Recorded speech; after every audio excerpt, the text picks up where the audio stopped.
যাত্রার ২১ দিন শেষে ১৩০টি ফ্লাইটে মক্কা পৌঁছেছেন ৫১,২৭৮ জন হজযাত্রী। মঙ্গলবার আরও ৩টি ফ্লাইটে ঢাকা ছেড়েছেন ৬৭৫ জন। ভিসা পেয়েছেন শতভাগ আবেদনকারী। এদিকে ঢাকা হজ অফিস জানিয়েছে, হজ পালন করতে সৌদি আরব গিয়ে এখনো পর্যন্ত ৮ জন পুরুষ ও ১ জন নারীর মৃত্যু হয়েছে। মৃতদের পরিবারের সম্মতিতে সেখানেই দাফন করা হয়েছে তাদের। ২০২৫ সালের হজ ফ্লাইট শুরু হয় গত ২৯ এপ্রিল। রোড টু মক্কায় দুই দেশের ইমিগ্রেশনে বাংলাদেশে হওয়া আসকোনা হজ ক্যাম্প থেকে সরাসরি মক্কায় চলে যাচ্ছেন আল্লাহর ঘরের মেহমানরা। কোনো শিডিউল বিপর্যয় ছাড়াই এই যাত্রায় ১৩০ ফ্লাইটে মক্কায় পৌঁছেছেন ৬০% হজযাত্রী।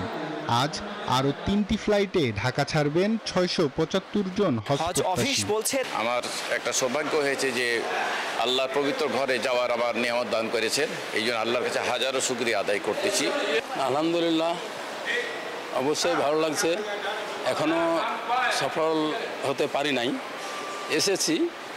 যখন গিয়ে সফল হতে পারবো তখন সবচেয়ে বেশি ভালো লাগবে। আল্লাহ যেন আমাদের এই হজটা সুষ্ঠুভাবে পালন করার সব নিয়মকানুন পালন করে যেন আমরা পালন করতে পারি।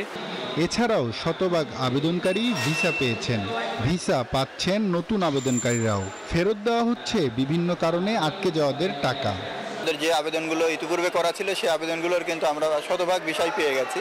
আমাদের এখন অল্প কিছু আবেদন পেন্ডিং রয়েছে, যেগুলোর পে অর্ডার পেন্ডিং ছিল বা পাসপোর্ট সাবমিশনের অপেক্ষমান ছিল। এর সংখ্যা খুব বেশি নয়, সেগুলোও ইনশাল্লাহ খুব দ্রুতই সাবমিট হয়ে যাবে।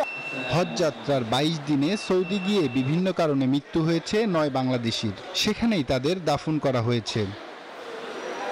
Desk report, news 24।